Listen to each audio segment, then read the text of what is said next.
I'm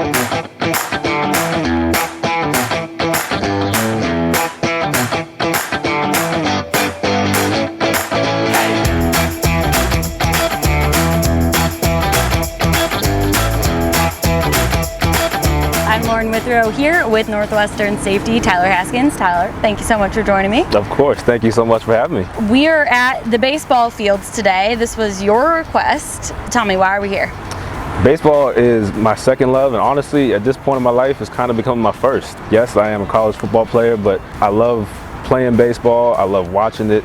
I love going to games. It's something that is really becoming like a bit of a calling to me now, and I feel like I should have kept it going. I stopped playing when I was in high school to kind of pursue track some more so I could keep my speed up for football. Football was always like the #1 priority. When did you have the realization that you love football, but baseball maybe is just a little closer to home? Honestly, I think injuries really played a factor in it, because when you deal with injuries in a collision sport like football, it lets you know that like you're not going to play this game forever, and you also like you have a life after that as like a regular human being. And so to play a game like baseball, it's a little different from like an injury standpoint and like physical, strain on your body.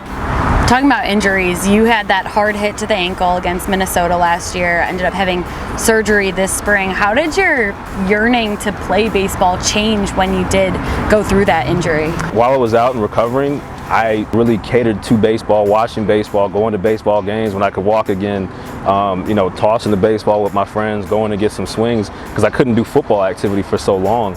And without, being able to run or walk, like it was nice to just sit back and just toss a ball with my boys, or, just sit back and watch a baseball game. I went to countless games at Guarantee Rate Field to watch the White Sox, to Wrigleyville to watch the Cubs in a boot, but it was definitely worth it. And you said you're a Sox fan, right? Yes. Mm-hmm. Okay, but you did have maybe a little bit of a full circle moment last year going to Wrigley to play Purdue. Mm-hmm. What was it like having your two sport loves come together in that moment? It was a really special moment for myself and definitely my family too, because it was something my parents definitely wanted to be a part of, because they knew my love of both sports. They knew what I went through with both of them growing up and how much I played them.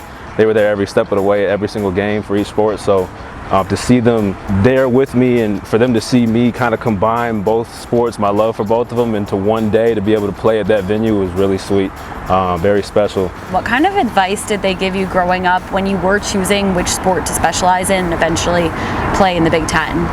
Yeah, I think from a young age, I always made it known that I wanted to do football. I wanted to play at the D1 level, and they were just there to support no matter what it was. They really pushed me. They gave me the advice to pursue track as my spring sport when I was in high school, and that's why I kind of switched over from baseball and said, okay, if I want to be, a college football player, I got to keep my speed up. That really factored into the decision of me stopping my baseball career. What skill did you learn playing baseball that helped you play football? I think my speed was always like a thing that, benefited me no matter what. And I was a big base stealer when I played baseball. And I just have good, quick lateral movements, and whatever I did on the base pass, I think carried over a lot the way I use my athleticism to kind of cut and get out of breaks and stuff like that in football. That helped a lot. Even playing in the outfield, like it's kind of like tracking a ball down. Like what I do now as a safety, like when you're tracking balls down like center or left, it's the exact same thing as going to break to the post or going to catch a fly ball in the outfield, as I said with baseball, or even going to attack a route that a receiver is running like a go route down the field and trying to get there to break that up. If you had to put a word to the feeling you get when you walk on a baseball field, and then another word to the feeling you get when you step on the football field, what would both those be? That's interesting. I think baseball, I would say like star, because when I played baseball, it was kind of like it was more like myself. But football, it's definitely team. You can't do anything by yourself out there, and you have to make sure you're focused on doing your job by itself. You can't do anybody else's for them. You're not going to be able to succeed if someone else doesn't do theirs, and they're not going to be able to succeed if you don't do yours. I definitely say it's definitely more of a team aspect with football. Or baseball, like you can be the guy. But to be where I'm at now and at this level playing the game still at Northwestern, it's a blessing. So I wouldn't change it for nothing.